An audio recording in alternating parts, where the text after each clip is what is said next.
The neighborhood kids called her the running woman. At precisely 6:15 each morning, rain or shine, Olivia Mercer sprinted down Maple Avenue, her brown ponytail bouncing with each determined stride. Today was no different, except for the phone clutched in her hand like a lifeline. She glanced at the screen for the 5th time in as many minutes, rereading the message she'd sent at 5:38 a.m. to her sister's new number. Jane, the twins have fever again. Can't make it to work today. Need to reschedule Mr. Patterson's meeting. Please let everyone know. The response that pinged back 3 minutes later was not from Jane. Wrong number. But twins with fever sounds serious. Do you need help? Olivia had quickly typed back an embarrassed apology and tossed the phone into her bag. Just another chaotic start to another impossible day. Single motherhood wasn't for the faint of heart, and neither was keeping her small accounting firm afloat while raising 5-year-old twins. As she rounded the corner toward home, Olivia noticed something unusual parked outside her modest 2-bedroom bungalow. A sleek black limousine idled at the curb, its engine purring softly in the morning quiet. A tall man in an impeccable suit stood beside it, checking his watch. Olivia slowed to a walk, then stopped altogether. The neighborhood kids had stopped their bicycle riding to stare. Mrs. Gonzalez paused while watering her roses. No one owned a limousine in this working-class corner of Portland. "Miss Mercer," the man approached with professional courtesy. "Yes?" Olivia's hand instinctively went to her messy ponytail. "My name is Harrison. I've been sent to assist you today with your children." He extended a crisp business card that simply read, "Daniel West, West Global Investments." Olivia's stomach dropped. "There's been a mistake. I don't know any Daniel West." Harrison's expression remained neutral. "Mr. West received your text message this morning regarding your twins. He's asked me to bring you and your children to his residence. He said, and I quote, 'We need to talk about the twins.'" The world tilted sideways. Daniel West. The Daniel West, the reclusive billionaire whose face occasionally graced business magazines, the man who had transformed a small tech startup into a global empire. "This is absurd," Olivia said, backing away. "I accidentally texted a wrong number this morning. That's all." Mr. West was quite insistent, Ms. Mercer. He rarely takes personal interest in matters, but he specifically mentioned your twins' names, Ethan and Ellie. Olivia froze. She had never mentioned her children's names in the text. Harrison continued. "He also mentioned that Ethan is allergic to penicillin and Ellie still sleeps with the stuffed elephant missing one eye." A cold shiver ran down Olivia's spine. Those details were correct, frightfully correct. "Who are you people? How do you know about my children?" Harrison's expression softened slightly. "Ms. Mercer, I understand your concern. I've worked for Mr. West for 15 years. He's an intensely private man, but I can assure you he means no harm. He simply said the coincidence was too significant to ignore." "What coincidence?" "That's not for me to explain. Mr. West has arranged for a pediatrician to be at his residence for the twins. He's also aware you were planning to miss work today and has contacted your office." Olivia's head spun. "You contacted my workplace?" "Mr. West did. He spoke with Jane and explained you would be unavailable. He also rescheduled Mr. Patterson for next Tuesday." The mention of her sister and client by name sent another jolt through Olivia. How could a billionaire she'd never met know so much about her life? "I'm not getting into that car with my children," Olivia said firmly, though her voice trembled. Harrison nodded. "I understand completely. Mr. West anticipated your reluctance." He handed her a sealed envelope. "He asked me to give you this if you declined." Olivia tore open the envelope with shaking fingers. Inside was a handwritten note on heavy cream stationery. "Olivia, I understand your caution. The world can be dangerous for a single mother. 16 years ago, I donated to a fertility clinic in Portland. This morning's misdirected text wasn't coincidence. The birth dates match. We should talk. If you prefer, I'll come to you. Daniel West." Olivia staggered backward, memories flooding back of the fertility clinic, the donor number she'd selected, the birth of her twins. She had never expected to know the donor's identity, had never wanted to, had built a life without needing to know. "Ms. Mercer, are you all right?" Harrison stepped forward. "I need to check on my children," she whispered. "Of course, I'll wait here." Olivia hurried inside, her mind racing.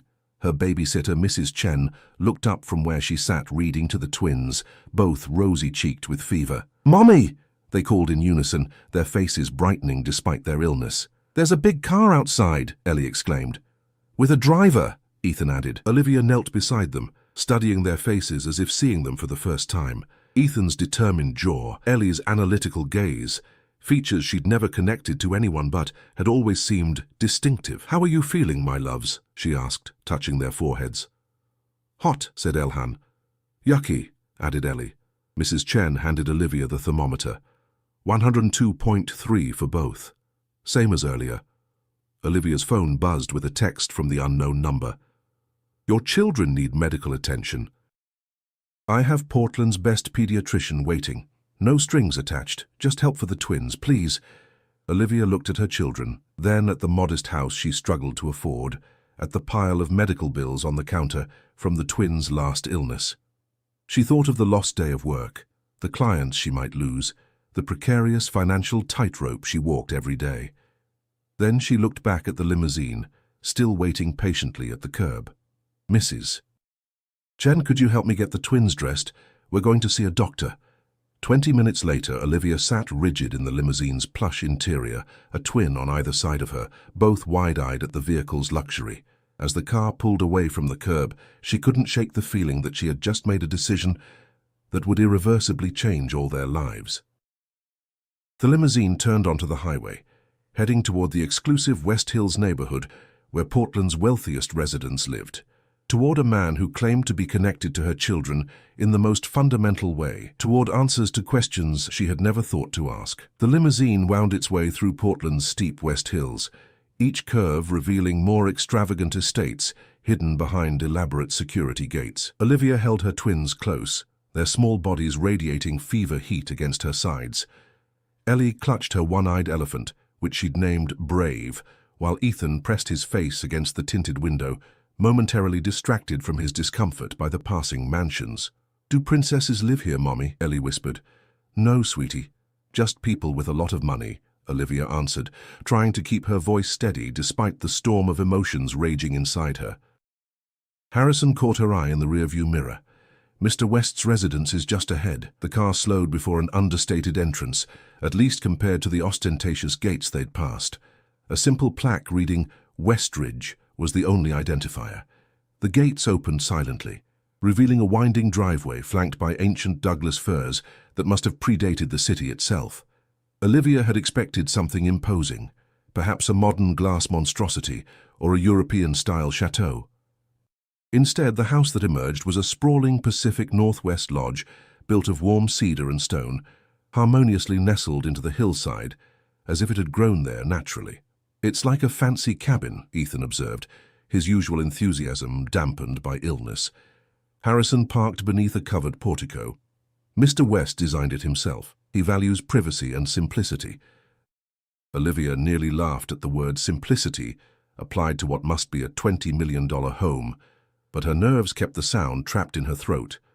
The massive front door opened before they reached it, revealing a woman in her 60s with silver hair and kind eyes. "I'm Martha, the housekeeper. Please come in. The doctor is waiting in the sunroom." Olivia hesitated at the threshold, the magnitude of what she was doing suddenly overwhelming. She was entering a stranger's home, a powerful stranger who claimed a biological connection to her children. Every instinct screamed danger, yet the twins needed medical attention, and there was something about that handwritten note that felt sincere. Martha seemed to understand her hesitation. "It's all right, dear. I've worked for Mr. West for 20 years. He's an unusual man, but a good one. The children will be well cared for here."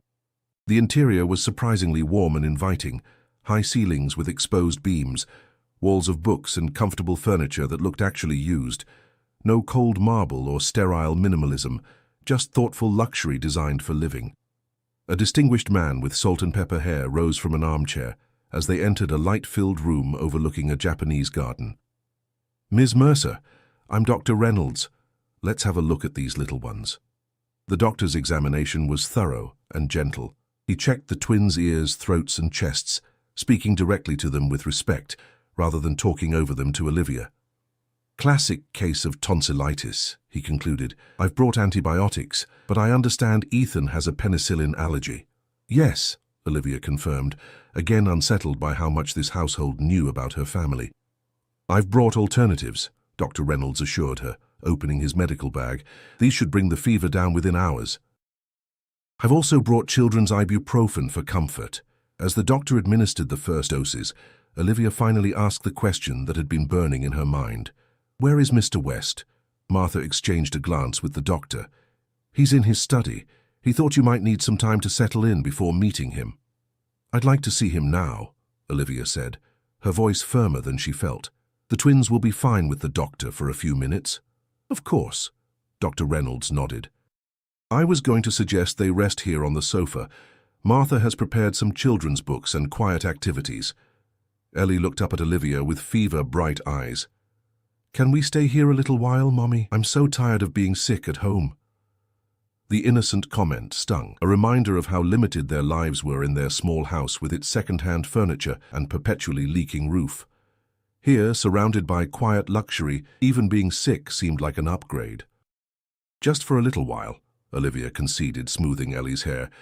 "I need to speak with Mr. West." Martha led her through the house, past rooms filled with museum-quality art and artifacts that somehow avoided ostentation, blending seamlessly with the home's organic design. They stopped before a heavy wooden door. "He's expecting you," Martha said, knocking softly before opening the door and discreetly withdrawing. The study was lined with books and maps. A large desk faced floor-to-ceiling windows overlooking the Columbia River. Standing at the window, his back to her, was a tall figure. "Thank you for coming," he said without turning. His voice was deep and measured, with the careful articulation of someone who thought before speaking. "How are the twins?" "They have tonsillitis. Your doctor is treating them." Olivia remained near the door, arms crossed protectively across her chest. "How do you know so much about my children?" Daniel West turned finally. He was in his early 50s with dark hair silvered at the temples and penetrating blue eyes that immediately made Olivia's heart stutter. They were Ethan's eyes, precisely. Not just the color, but the intensity, the way they seemed to process everything they saw. "I've known about them since they were born," he said simply. Anger flashed through Olivia. "That's impossible. The donation was anonymous. I specifically chose an anonymous donor. To you, yes, but the clinic kept records." He gestured to a leather chair. "Please sit. This conversation will be difficult standing." Olivia remained where she was. "Are you saying you've been watching us for 5 years? That's stalking. It's illegal." A shadow crossed his face. "I haven't been watching you. I've respected your privacy and your choice for anonymity. I simply kept myself informed about their health and welfare. Nothing intrusive." "And you expect me to believe that? A billionaire just happens to text the wrong number, and it's the mother of his biological children." Olivia's voice rose. "What kind of coincidence is that?" "It wasn't coincidence," he admitted, moving to sit behind his desk. Putting distance between them, she realized, trying to make her feel safer. "I've had your number for years, in case of emergency. I've never used it. Never intended to use it. But when I received your text this morning..." He paused. "It felt like fate." "Fate," Olivia repeated flatly, "or manipulation." West's expression remained measured, but something flickered in those familiar blue eyes. "I understand your suspicion. In your position, I would feel the same. But I assure you, I've never interfered in your lives. I simply watched from afar." "Why?" The question burst from Olivia. "Why would a man like you care about 2 children you've never met?" For the first time, Daniel West's composed facade cracked slightly. He looked down at his hands. Strong hands, Olivia noticed, not the soft hands of someone who only gave orders. "Because 16 years ago, I was told I would never have children of my own," he said quietly. "A rare genetic condition. When I made that donation, it was before my diagnosis. When the clinic contacted me years later for updated medical history, they mentioned a successful birth. Twins." He looked up, meeting her eyes directly. "They were the only children I would ever father." How could I not care? Olivia sank into the leather chair, her anger momentarily displaced by the raw emotion in Daniel West's confession. The man before her, powerful, wealthy, commanding, suddenly seemed vulnerable. 5 years, she said, her voice softer. "They're 5 years old."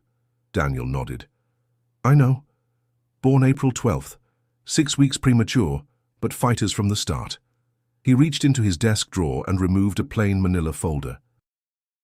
I've never approached you because I respected your choice for an anonymous donor, but I've kept their medical information updated with my doctors in case they ever needed it. He slid the folder across the desk. Olivia hesitated before opening it. Inside was a comprehensive medical history, not of her children, but of Daniel himself. Genetic screenings, family medical tree, detailed information that went far beyond what the fertility clinic had provided. My condition isn't hereditary, he said, seeming to read her thoughts. The twins won't inherit it. Why are you showing me this now? Because your text this morning wasn't just about a fever. The twins have been sick frequently over the past year. 3 bouts of tonsillitis, recurring ear infections, unusual fatigue. Olivia stiffened. How could you possibly know that? Portland isn't that big. Your pediatrician, Dr. Huang, is considered one of the best in the Pacific Northwest. He trained under one of my foundation's medical directors. You've been monitoring my children's medical records? Olivia stood abruptly. That's illegal. A violation of... I haven't seen their records, Daniel interrupted, his tone level. Doctor-patient confidentiality is sacred. But when my assistant informed me that a woman with twins matching their description had been making frequent visits, I connected the dots. Olivia's protective instincts flared. Why? What do you want from us? To help, he said simply. Your children, our children, may need more specialized care than you realize. Dr. Reynolds isn't just any pediatrician. He's the head of immunology at Portland Children's Hospital. As if summoned by his name, a soft knock interrupted them. Dr. Reynolds entered, his expression professionally neutral. Ms. Mercer, the twins are resting comfortably. The fever is already responding to medication. However, I'd like to discuss some observations with both of you, if I may. Olivia glanced between the doctor and Daniel, a chill settling in her stomach. What observations? The recurring infections, the pattern of their symptoms. I believe further testing is warranted. Nothing alarming, he added quickly, seeing Olivia's expression. But children shouldn't be ill this frequently. I've taken them to their regular doctor multiple times, Olivia said defensively. He says they're just building their immune systems, that twins often share illnesses. Dr. Reynolds nodded diplomatically. That's often true, but I'd like to rule out any underlying factors. Daniel cleared his throat. Dr. Reynolds has access to testing that isn't widely available yet. Comprehensive immune system mapping. It would provide a complete picture of why they might be more susceptible to infections. Olivia felt trapped between gratitude for the concern and suspicion of the motives. And these tests, they're expensive, I assume? They would be, yes, Daniel acknowledged, but cost isn't relevant here. It's always relevant to me, Olivia snapped, years of financial struggle making the words sharp. Something shifted in Daniel's expression. Not pity, which she would have resented, but understanding. Of course, I apologize for my presumption. Doctor. Reynolds diplomatically excused himself, promising to check on the twins again soon. When the door closed, silence stretched between Olivia and Daniel. I don't need charity, she finally said. This isn't charity, Daniel replied. It's responsibility. You fulfilled your responsibility when you made that donation 16 years ago.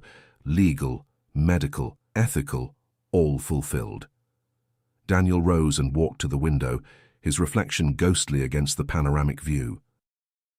Did you ever wonder why I donated to that particular clinic? The abrupt change of subject caught Olivia off guard. I assumed you were like most donors. Young, needed money for tuition. A soft, humorless laugh escaped him. I was 36 and already worth over $50 million. He turned to face her. My sister was a patient there. She couldn't conceive naturally. The clinic had a shortage of donors with certain characteristics she wanted. Educational background, health history. I donated as a favor to the clinic director, who was treating her. Did your sister use your donation? Olivia asked, struggling with the strange intimacy of the conversation. No, she and her husband decided to adopt instead. By then, my sample was in the system. He hesitated. When I received my diagnosis 2 years later, I notified the clinic. They were supposed to remove my samples from their active roster. Apparently they didn't. Olivia remembered the fertility counselor, the binders of donor profiles. Number 7293 had stood out. High IQ, excellent health history, accomplished in both sciences and arts, the kind of genetics any mother would want for her child. They didn't tell me any of that. They wouldn't have known. Patient confidentiality works both ways. A thought struck Olivia. If you're telling the truth about respecting my privacy all these years, why did you respond to my text? Why not just ignore it? Daniel's composed expression faltered.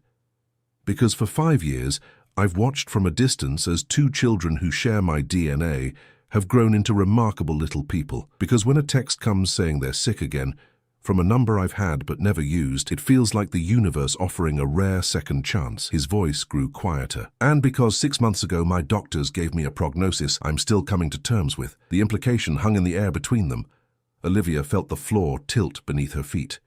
You're sick. The same condition that prevents me from having more children is progressive, he said with clinical detachment.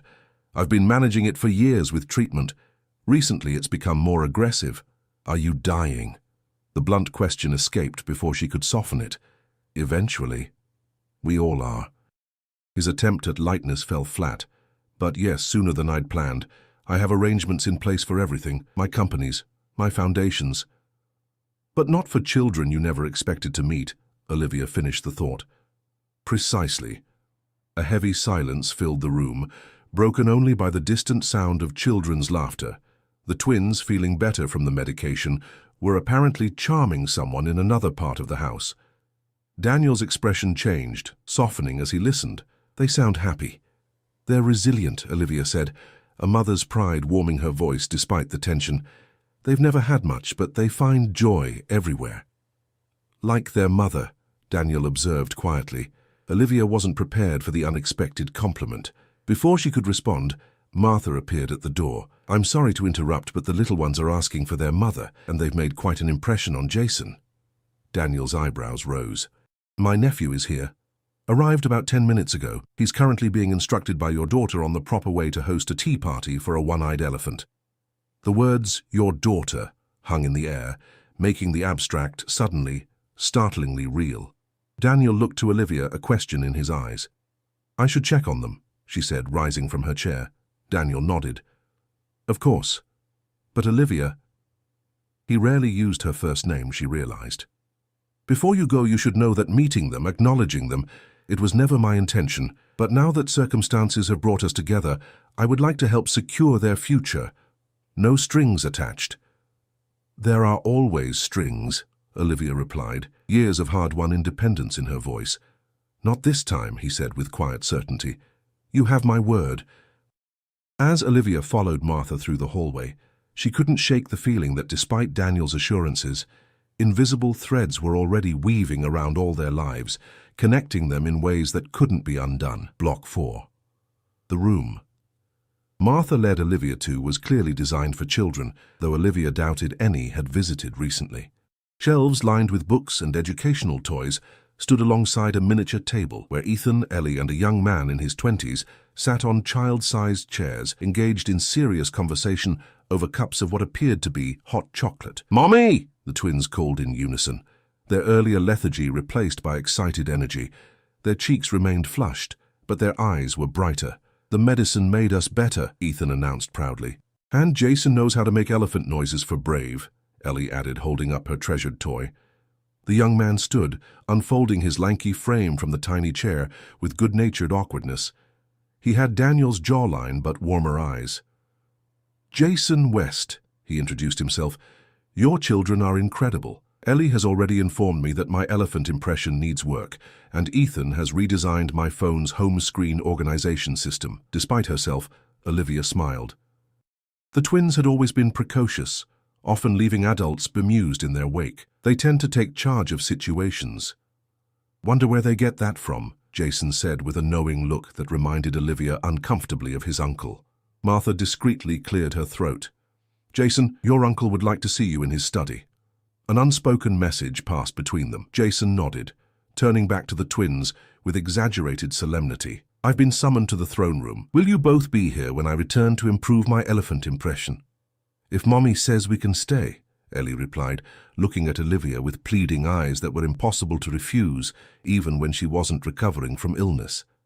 After Jason left, Olivia knelt beside the children. How are you feeling, really? Better, Ethan said, then whispered conspiratorially, "This place has everything, even a movie theater. Jason promised to show us, and there's a garden with a pond," Ellie added.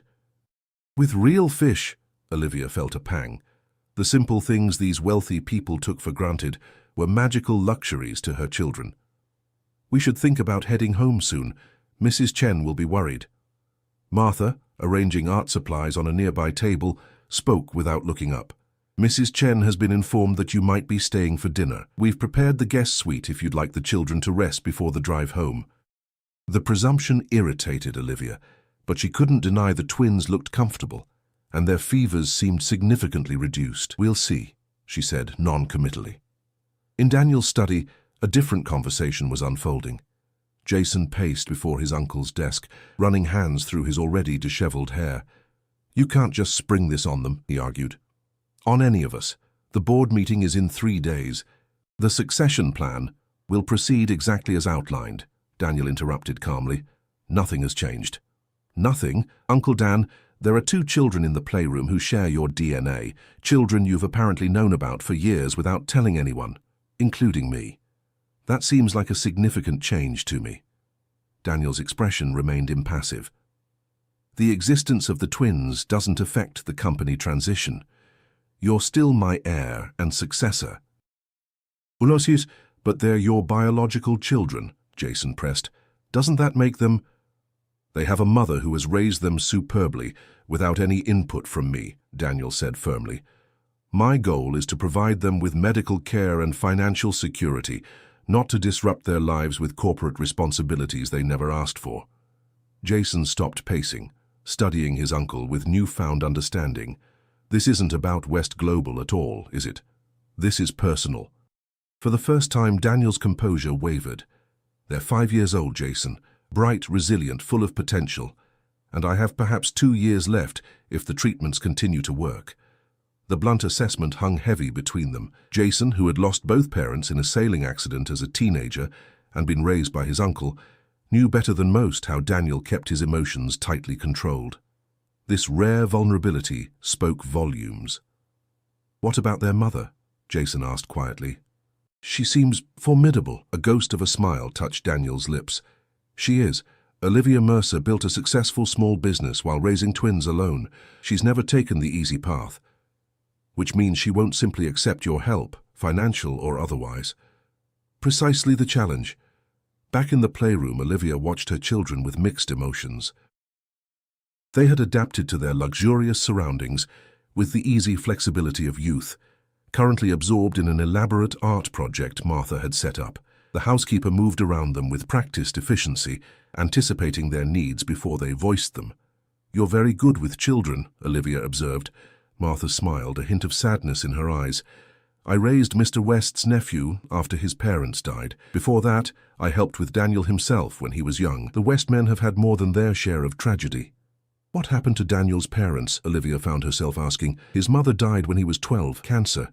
His father retreated into work afterward, leaving Daniel largely in my care."